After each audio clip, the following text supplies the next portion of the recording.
Hello everyone, welcome again. यदि आपने भी एसएससी में कोई फॉर्म सीजीएल, सीएचएसएल या फिर एमटीएस फॉर्म भरा है तो ये वीडियो आप ही के लिए है। साथियों, जैसा कि आपको पता होगा कि एसएससी में जो है अभी जीके का वेटेज काफ़ी ज़्यादा बढ़ गया है।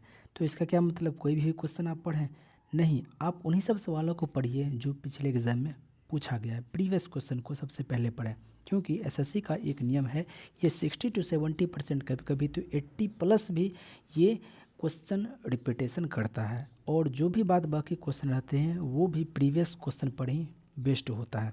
तो इस वीडियो में हम आपके लिए उन्हीं सब सवालों का कलेक्शन लाए हुए हैं जिसका कि रिपीटेशन दोबारा हो सकता है। चलिए हम लोग देख लेते हैं। सूडान सूडान जो था एक बड़ा था जिसको कि दो भागों में बांट दिया गया, एक दक्षिणी सूडान और फिर दूसरा सूडान। सूडान की राजधानी खार्तूम है, लेकिन दक्षिणी सूडान की जो राजधानी है वो कहाँ है? जुबा है। दक्षिण सूडान की राजधानी कहाँ है? तो जुबा है।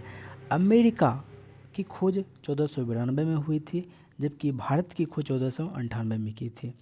अमेरिका की खोज जो हुई थी वो कोलंबस ने किया था, जो कि इटली के थे।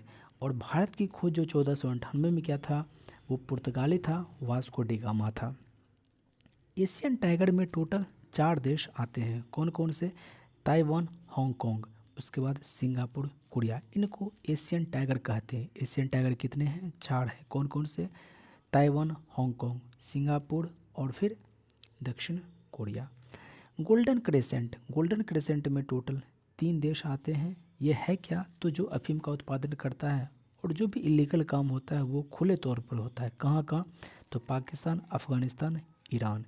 ये 3 जो है गोल्डन क्रेसेंट के अंतर्गत आता है। वहीं पर अगर हम बात करें ताइवान, हांगकांग, दक्षिणी कोरिया, सिंगापुर, ये सभी एशियन टाइगर के रूप में गिने जाते हैं।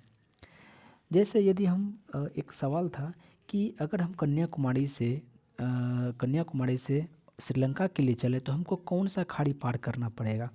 तो आपको पता है पाक की खाड़ी भी यहीं पर है और मन्नार की खाड़ी भी यहीं पर है। तो ऐसे कंडीशन में दोनों ही ऑप्शन था, डाउट तो बनना ही है। याद रखिएगा, भारत और श्रीलंका के बीच में है पाक जल संधि। पाक जल संधि क्या होता है? तो दो जल के समूहों को जोड़ने का काम करता है। ये पाक जल संधि जो है नीचे में मन्नार की खाड़ी और ऊपर में पाक की खाड़ी, इस दोनों को जोड़ने का काम कौन करता है? पाक जल संधि। अब यदि हम कन्याकुमारी से चलेंगे तो हम पाक की खाड़ी को थोड़ी पार करेंगे, हम तो मन्नार की खाड़ी को पार करते हुए जाएंगे। तो हमारा आंसर मन्नार की खाड़ी हो जाएगा। ये एग्जाम में पूछा हुआ सवाल, इसलिए मैंने आपको स्पेशल इस तरह से बना करके लाया है आपके लिए। टोबा झील जो है वो कहाँ है? इंडोनेशिया में है। टोबा झील कहाँ है? इंडोनेशिया में है। हनीमून झील भी कहीं कहीं देखते होंगे टोबा झील में आता है, लेकिन नहीं, इसको हनीमून झील नहीं बोलते हैं। हनीमून झील बोलते हैं टीटीकाका को। हनीमून झील किसको बोलते हैं? टीटीकाका को बोलते हैं। सबसे गहरा जो गर्त है वो है आपका चैलेंजर गर्त है, जिसका कि आपको पता होगा 11,000 मीटर के समथिंग, यानी कि 11 किलोमीटर समथिंग है, जो कि प्रशांत महासागर में है। और एक गर्त है टोंगा गर्त। कौन सा गर्त है? टोंगा गर्त। ये गर्त कहाँ पर है? तो प्रशांत महासागर में ही यही गर्त है। अटलांटिक महासागर में भी एक गर्त है, उसका नाम है प्यूर्टोरिका। क्या नाम है? प्यूर्टोरिका। किस में है? तो अटलांटिक महासागर में है। वही टोंगा गर्त ये किस महासागर में है? तो प्रशांत महासागर में। टोबा झील ये कहाँ है? इंडोनेशिया में। वहीं पर अगर हनीमून लेक की बात करें तो हनीमून लेक जो है वो टीटीकाका है। नार्वे तट जो है ना, फिवोर्ड तट का उदाहरण है। जैसे आप देखेंगे यहाँ पर नार्वे है, फिर यहाँ स्वीडन है, फिर यहाँ पर फिनलैंड है। तो यहाँ का जो तट जो है ना, यहाँ पर सतह के रूप में हिम है, बर्फ़ जमा है, ये धंस गया है। इसी तरह के धंसे हुए भाग को बोलते हैं फ्योर्ड कहते हैं। और नॉर्वे का तट तो किस तरह का उदाहरण हो जाएगा? तो फ्योर्ड का तट। ये एग्जाम में पूछा हुआ सवाल है, सारे सवाल तो पूछा हुआ ये। अब देखिए, एक धारा है क्यूरोशियो, जापान के पास में। जैसे आप देखेंगे ये है आपका भारत, इधर है आपका चीन और फिर है यहाँ आपका जापान, इस तरह से। तो जैसे यदि आप ये विषुवतीय रेखा है, इक्वेटर है तो यहाँ से चलने वाली हवा जो है वो गर्म होती है, यहाँ से चलने वाली हवा कैसी होगी, गर्म होगी, जबकि ध्रुव से चलने वाली हवा जो है वो ठंडी होती है। तो जापान के ही पास में एक धारा है जो कि ऊपर से नीचे आता है और एक धारा है जो कि नीचे से ऊपर आता है। तो नीचे से जो ऊपर जाता है उसका नाम है क्यूरोशियो धारा। कौन सा धारा है, क्यूरोशियो धारा। ये गर्म धारा है और ये क्यूरोशियो धारा जो है ये इसका पानी काला है, इसलिए इसको काला पानी की धारा भी कहते हैं। अब देखिए इधर से गया क्यूरोशियो और इधर से आया क्यूराइल। इधर से कौन सा आया धारा, क्यूराइल धारा आया। तो जब गर्म जल धारा, इधर से गया गर्म जल धारा और इधर से आया ध्रुव से ठंडी जल धारा, ये दोनों आपस में जहाँ पर मिलता है ना, वहाँ पर मछली का उत्पादन बहुत ज़्यादा होता है। वहाँ मछली पकड़ने के लिए बहुत अनुकूल होता है। एक डागर बैंक उसी से संबंधित है ये जगह। तो फिलहाल अब न्यू फाउंडलैंड बैंक और फिर डागर बैंक, ये दोनों इसी से संबंधित है। फिलहाल यहाँ हम लोग बात कर रहे हैं क्यूराइल जो है ना वो ठंडी जलधारा है। ये दोनों आपस में मिलते हैं और ये दोनों कौन से हैं, तो उत्तरी प्रशांत महासागर में ये दोनों बहते हैं। साथियों यदि हम लोग बात करें यहाँ पर धारा की, गर्म जलधारा और ठंडी जलधारा, ये क्या है, तो देखिए ये यदि मान लीजिए ये इक्वेटर है, विषुवत रेखा है, तो इससे चलने वाली जो हवा होगी वो होगी गर्म जलधारा, गर्म धारा होगी। वहीं पर यदि हम लोग यहाँ बात करेंगे ध्रुव से चलने वाली हवा, वो कैसी होगी, ठंडी जलधारा होगी। तो ये दोनों जहाँ आपस में मिलते हैं, ये दोनों जहाँ आपस में मिलते हैं वहाँ पर जो है मछली का उत्पादन बहुत ज़्यादा होता है। जापान के ही निकट में एक ऐसा जगह है जहाँ पर कि गर्म जलधारा और यहाँ से ठंडी, ये दोनों आपस में मिलते हैं। इधर से जो आता है उसका नाम है क्यूरोशियो धारा। क्या नाम है, क्यूरोशियो धारा। ये काला है, काला पानी है, इसीलिए इसको काला पानी का धारा भी बोला जाता है।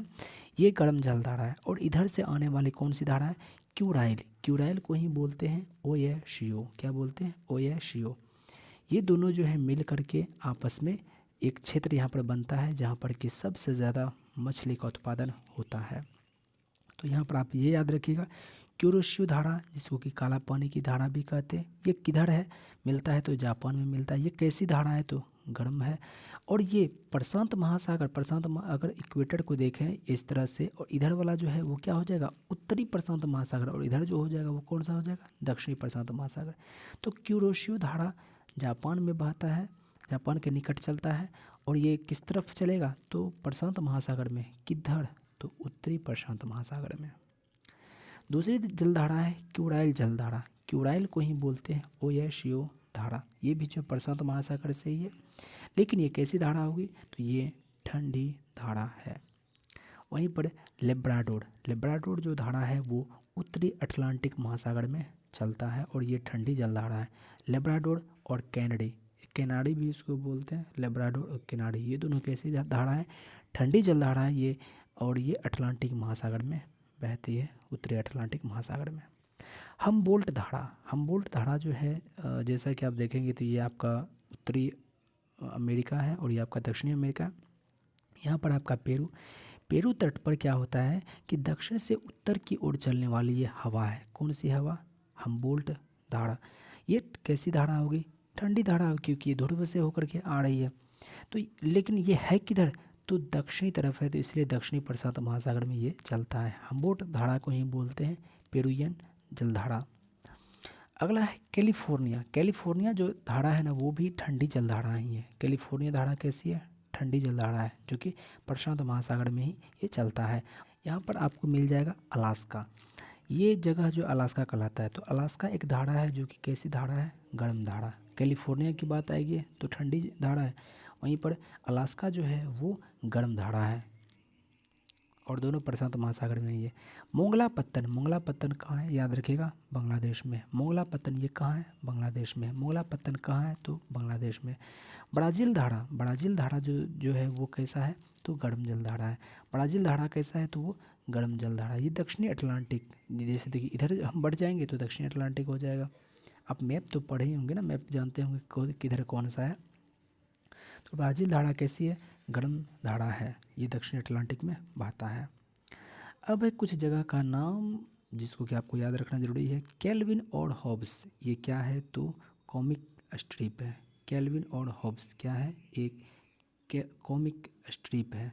कैल्विन और हॉब्स ये क्या है, तो एक कॉमिक स्ट्रिप है। इसको किन्होंने बनाया था, तो वाटरसन ने बनाया था। किन्होंने बनाया था, वाटरसन ने बनाया था। किसको, कैल्विन और हॉब्स को। कैल्विन और हॉब्स ये क्या है, कॉमिक स्ट्रिप है। किन्होंने बनाया था, तो वाटरसन ने इसको बनाया था। शिरडी वाले साईं बाबा जो बोलते हैं, शिरडी है कहाँ, याद रखिएगा अहमदनगर में है, महाराष्ट्र में है। ये शिरडी कहाँ है, तो अहमदनगर में है और महाराष्ट्र में है। इसके बाद यदि हम लोग यहाँ पर देखें, जय सिंह द्वितीय ने टोटल 5 वेधशालाओं का निर्माण कराया था। मतलब कि जिसको बोलते हैं ना जंतर मंतर, जो कि खगोलीय चीज़ों से संबंधित हैं वो जगह। तो इस तरह का जंतर मंतर जो है भारत में टोटल 5 जगह है। दिल्ली, जयपुर, उज्जैन, मथुरा, वाराणसी। दिल्ली, जयपुर, उज्जैन, मथुरा, वाराणसी। जिसमें कि जयपुर का जो जंतर मंतर है उसको यूनेस्को में भी शामिल किया गया है। बाद बाकी दिल्ली वाले को नहीं, उज्जैन को भी नहीं, मथुरा को नहीं, वाराणसी को नहीं। किसको, तो जयपुर को। इनको बनाया किन्होंने था, तो जय सिंह द्वितीय ने इसको बनाया था, वेधशाला को। तवांग मठ कहाँ है, याद रखिएगा अरुणाचल प्रदेश में है। तवांग मठ कहाँ है, तो अरुणाचल प्रदेश में। अरुणाचल वाले लोगों को चीन को खूब तंग करते हैं।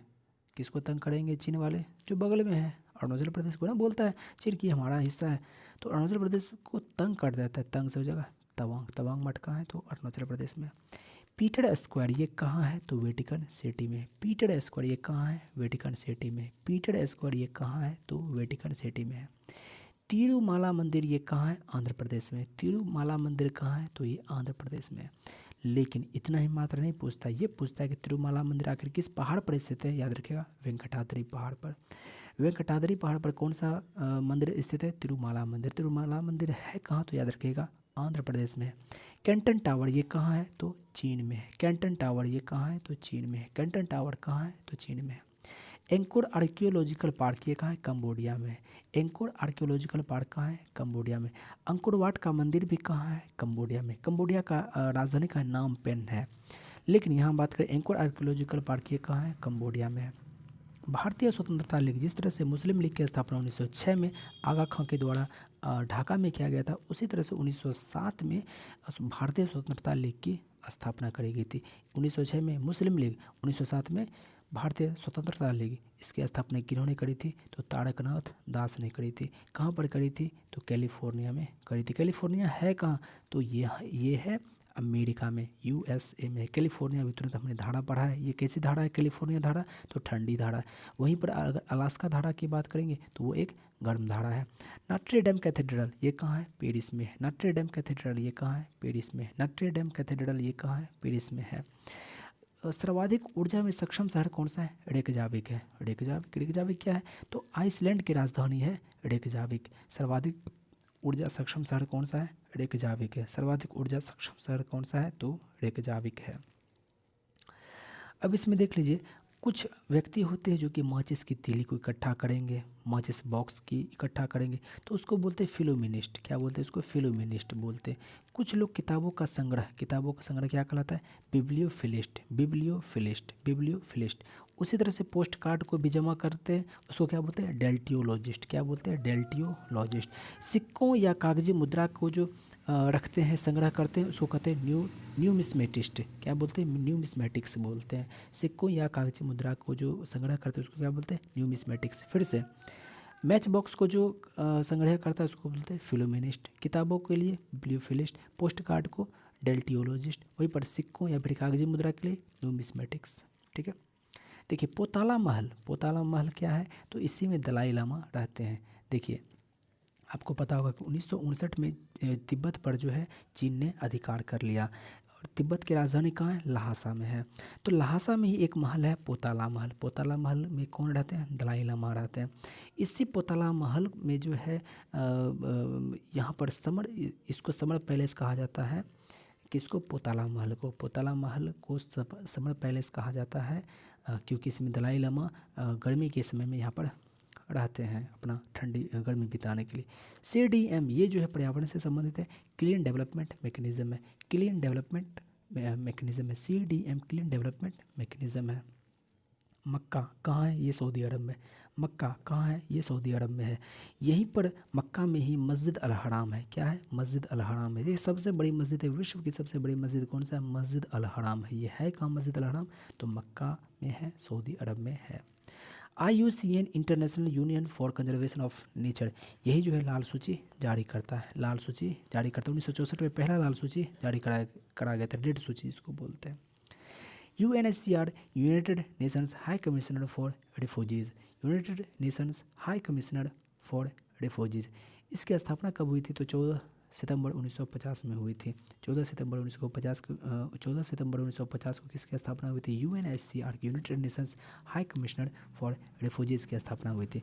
इसके बारे में तो आपको पता ही होगा कि ललित कला अकादमी की स्थापना कब हुई थी? 1954 में। उसके इसी के साथ में साहित्य अकादमी की स्थापना भी 1954 में हुई थी, लेकिन संगीत नाटक अकादमी की स्थापना 1953 में हुई थी। ललित कला अकादमी जिसे पहले हम लोगों के समय में होता था ललित कला। ललित कला में मूर्ति कला, ग्राफ कला, गृह निर्माण कला, ये सब कला सिखाई जाती है। मोंटेसरी शिक्षा पद्धति, मोंटेसरी शिक्षा पद्धति जो है वो मारिया मोंटेसरी ने लाया था।